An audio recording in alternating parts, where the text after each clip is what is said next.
आज का अगला प्रश्न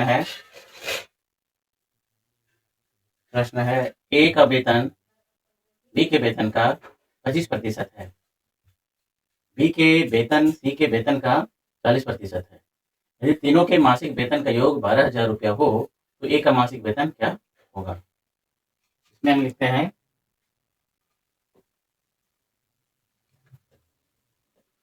ए का वेतन बी के वेतन का 25% है, बी के वेतन का 25% है, तो बी को अगर हम 4 मान लेते हैं, ए हो जाता है 1। ये कहता है बी के वेतन सी के वेतन का 40%। ये कहता है बी का वेतन सी के वेतन का 40%। सी का वेतन यहाँ हम मान लेते हैं 10, तो बी का वेतन हो जाएगा 4। तो तीनों के मासिक वेतन का योग 12,000 है। इसका अनुपात करते हैं, ये होता है 1 ए अनुपात बी बराबर 1 अनुपात 4, और ये बी अनुपात सी बराबर 4 अनुपात 10। यहाँ हो जाएगा ए अनुपात बी अनुपात सी बराबर 4 अनुपात 16 अनुपात 40। बराबर हो जाएगा 2 दूनी 4 बटे 16, ये 2 से 20, या इसको लिख सकते हैं 1 अनुपात 4 अनुपात 10। इसका अगर हम टोटल करते हैं 10 4 14 15 यूनिट होता है, 15 यूनिट होता है। ये तीनों के मासिक वेतन का योग 12,000 है। तीनों का योग अगर 15 यूनिट है तो यहाँ 12,000 होता है, 12,000 होता है। तो 1 यूनिट में कितना हो जाएगा? 15 8 20 800। 1 यूनिट बराबर हो गया 800। तो ए का मासिक वेतन क्या होगा? तो ए का जो मासिक वेतन है वो 1 यूनिट, और 1 यूनिट ये 800 हो जाएगा। इसका आंसर हो जाएगा 800, और ये ऑप्शन नंबर 4। इसका आंसर हो जाएगा 800 और ऑप्शन नंबर 4।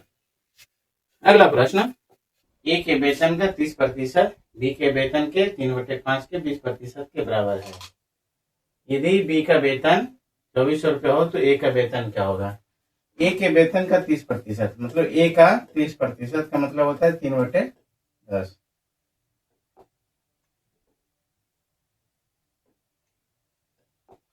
30% का मतलब 3/10 होता है। बी के 3/5, 3/5 के 20%, 20% का मतलब 1/5।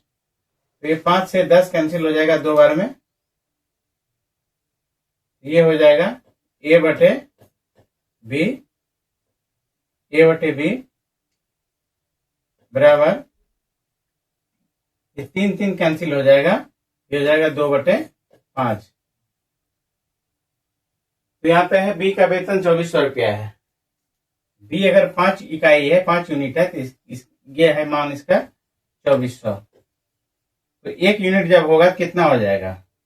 5 चौक 20, 5 8 40, 480। 1 यूनिट में 480 हो जाएगा। तो इसमें कह रहा है ए का वेतन क्या होगा? तो ए का वेतन जो है 2 यूनिट है, तो 480 गुना 2, 2 गुना 480, ये हो जाएगा 960। इसका आंसर हो जाएगा 960, ऑप्शन नंबर 4। ऑप्शन नंबर 4, इसका आंसर हो जाएगा 960, ऑप्शन नंबर 4। अगला प्रश्न है, ए की आय बी की आय से 20% कम है। ए की आय बी की आय से 20% कम है। ए की आय बी की आय से 20% कम है। ए बी का मान लेते हैं 100 है, ए का हो जाएगा 80। फिर कह रहा है कि ए की आय सी की आय से 10% कम है। फिर कहता है ए की आय सी की आय से 10% कम है। ये 100 है, ये 90 है। तो कहता है सी की आय 180 रुपया हो तो ए की आय। तो यहां देखते हैं 20 से कटाते हैं इसको, 20 चौक 80, 20 पंचे 100, और इसका जो है 9:10 हो जाएगा। अब इसको ए बी सी का अनुपात में करना है, ए बी सी के अनुपात में करना है। इसको हम बी अनुपात ए लिख देते हैं, इस तरह से लिख देते हैं, बी अनुपात ए। यहां हो जाएगा 4 अनुपात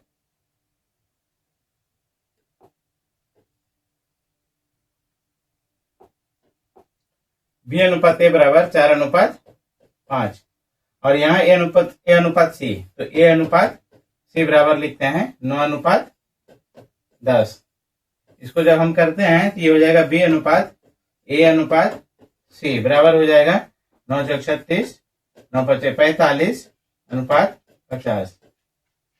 यहाँ पे कहा जा रहा है ए की आई क्या होगी, सी की आई 180 है, सी का अनुपात जो है 50 है,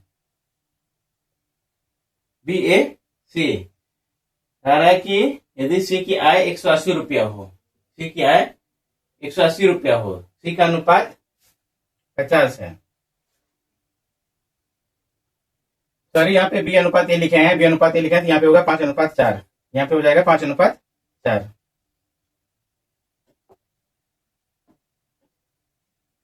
यहाँ पे हो जाएगा 5:4, और 5 जब 4 होगा और यहाँ पे ए अनुपात सी बराबर 9:10 होगा, फिर ये चेंज हो जाएगा, बदल जाएगा।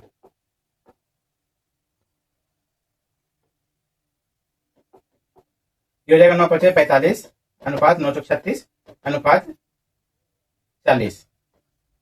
अब है सी 40 इकाई है तो सी का मान है 180, सी 40 इकाई है तो सी का मान है 180, तो एक इकाई में कितना हो जाएगा, एक इकाई में हो जाएगा 180/40, मतलब 0 0 कैंसिल हो जाएगा, 9/2 हो जाएगा। तो मान निकालना ए की आय क्या होगा, तो ए का जो है ये ए का है 36 यूनिट, तो 36 यूनिट का निकालना होगा, यहाँ गुना 36 से कर देते हैं, 36 से कर देते हैं, तो 2 से 1 कट जाएगा 18 बार में, 18 गुना 9 हो जाएगा, 18 14 18 9 62 162, ए का हो जाएगा 162। Option number B, option number B.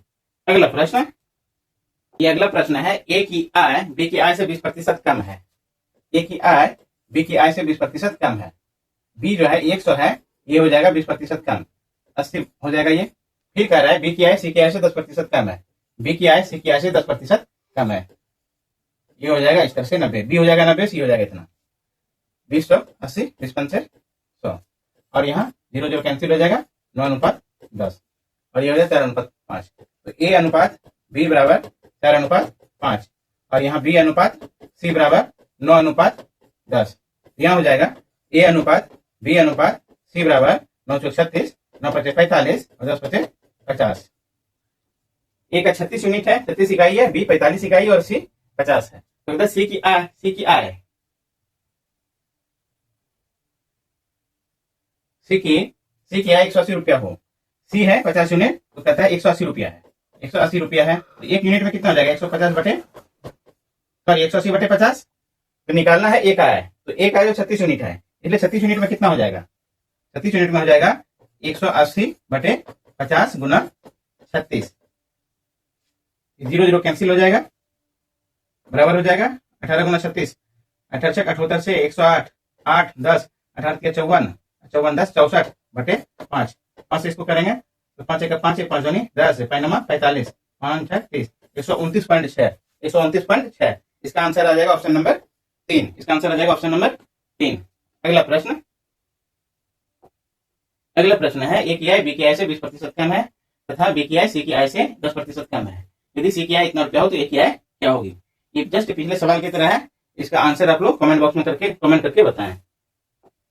अगला प्रश्न है, अजय के वेतन का 30%, शैलेंद्र के वेतन का, अजय के वेतन का 30%, अजय के वेतन का 30%, शैलेंद्र के वेतन का 5/3, शैलेंद्र को हम एक्स मान लेते हैं, शैलेंद्र के वेतन का 5/3, 5/3 भाग के 20% के बराबर है, 1/20% को 1/5 लिख सकते हैं, सॉरी 1/5 के बराबर है, तो ये 5 से 5 कैंसिल हो जाएगा, यहाँ बचेगा 3a/10 इक्वल टू x/3, यहाँ हो जाएगा a/x बराबर 10/9। अब है, यदि शैलेंद्र का वेतन 2000 रुपया है, एक्स है शैलेंद्र और ये 9 है, 9 का वेतन यदि 2000 है, 9 का वेतन यदि 2000 है, 9 यूनिट बराबर 2000 हो गया, तो 1 यूनिट बराबर कितना हो जाएगा 2000/9, तो कहता है अजय का वेतन, तो अजय का 10 यूनिट है, इसलिए इसको 10 से गुना कर देंगे, इसलिए इसको 10 से गुना कर देंगे, 10 यूनिट बराबर हो जाएगा 2000/9 गुना 10। इसमें से इसका आंसर नहीं है, इनमें से कोई नहीं, इसका आंसर हो जाएगा इनमें से कोई नहीं। आज का सेशन यहीं पे समाप्त होता है, तो आपसे विदा चाहते हैं, एटीएफ की तरफ से आप लोगों का बहुत बहुत धन्यवाद। जय हिंद।